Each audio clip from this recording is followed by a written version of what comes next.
crois que l'ISEP de Thiès est parti pour bien se positionner, en tout cas pour devenir un ISEP parmi les 14 ISEP. Alors, nous venons de boucler un CRD consacré un peu à la présentation des offres de formation de l'ISEP de Thiès.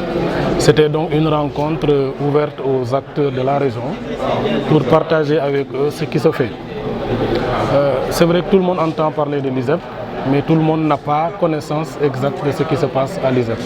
Donc c'était une rencontre pour partager ce qui se fait à l'ISEP, comme je l'ai dit il y a un instant, les départements, les types de métiers auxquels les jeunes sont formés ici à l'ISEP de Thiès.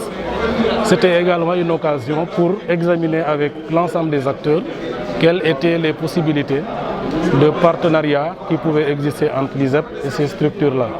Que ce soit les services techniques, que ce soit les agences qui encadrent un peu les jeunes, que ce soit également les acteurs du secteur privé. Donc on en a noté qui ont participé à la rencontre. C'est également l'opportunité de voir ce qui pouvait être fait en rapport avec les collectivités territoriales en termes d'accompagnement. Tout à fait un modèle à démultiplier parce que comme nous l'avons dit, la population du Sénégal est majoritairement jeune.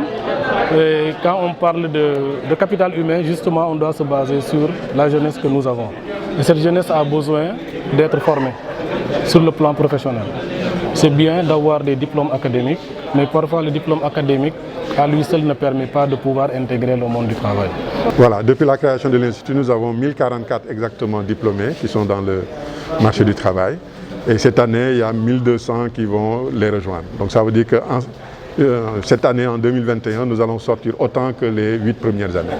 Ce qui montre la montée en puissance de l'Institut depuis sa création en 2012-2013. Tout à fait. Bon, lorsqu'ils sortent, ils ont les compétences nécessaires. Maintenant, évidemment, l'emploi, ce n'est pas nous qui le délivrons. Et l'emploi également, ce n'est pas l'État du Sénégal qui le donne, c'est le marché du travail qui le donne. Donc, ce que peut faire l'État, c'est faciliter peut-être. Et ça, le président de la République est revenu largement là-dessus hier, lors du Conseil présidentiel sur l'emploi.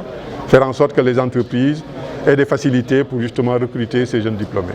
Je pense qu'une décision phare hier qui a été prise, c'est la convention État-employeur, dans laquelle l'État va prendre en charge une partie du salaire lorsque le jeune est employé et l'entreprise paye une partie. Donc ça, ce sont des incitations et des accompagnements des entreprises qui, à notre avis, va faciliter l'insertion des diplômés.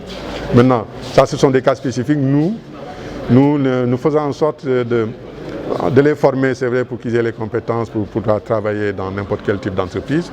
Mais surtout, nous développons la culture de l'entrepreneuriat, de telle sorte que, à la fin, lorsqu'ils sont diplômés, qu'ils puissent créer leur propre entreprise et justement s'insérer à travers l'auto-emploi ou la création d'entreprises.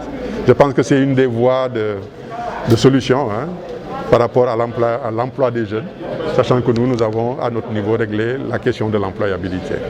Nous ne pouvons pas avancer sans les collectivités locales et territoriales, parce que ici nous sommes heureux d'avoir déménagé, mais avant de déménager, ce sont les collectivités qui nous ont accompagnés pour qu'on puisse avoir la terre, qui nous ont accompagnés lorsqu'il y a eu des difficultés pour la finition des travaux.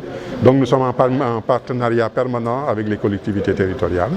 Et derrière cela également, ce CRD est organisé par la gouvernance de la région de Thiès, justement pour communiquer autour de l'ISEP.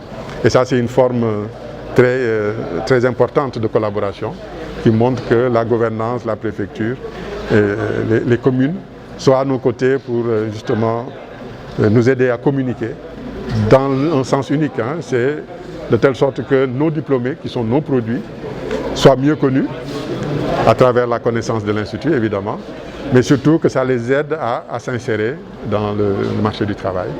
Et je pense que ce premier acte qui est posé après notre déménagement est un acte très fort. Et c'est l'occasion ici de remercier le gouverneur et l'ensemble de ses collaborateurs pour avoir non seulement convoqué le CRD, mais en plus l'avoir délocalisé au niveau de notre institut, parce que d'habitude les CRD se tiennent au niveau de la gouvernance.